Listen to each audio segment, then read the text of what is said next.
Hello friend, स्वागत आहे तुमचं माझ्या या यूट्यूब चॅनलमध्ये। तर आज आपण बनवणार आहे गवाराची रस्सा भाजी। त्यासाठी मी येथे शेंगदाणे भाजून घेतले आहे आणि मसालेही काढून घेते।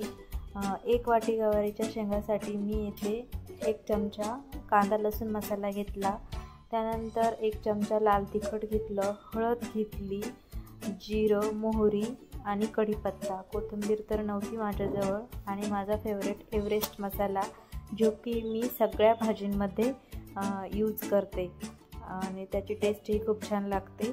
कढीपत्ता टाकला, 1 वाटी स्वच्छ धुवून गवारीची शेंगा घेतल्या आणि कढई छान अशी गरम झाली। त्यानंतर तेल टाकलं, तेल चांगलं गरम झालं की मोहरी टाकते, मोहरी चांगली तडतडली की जिरेही टाकते।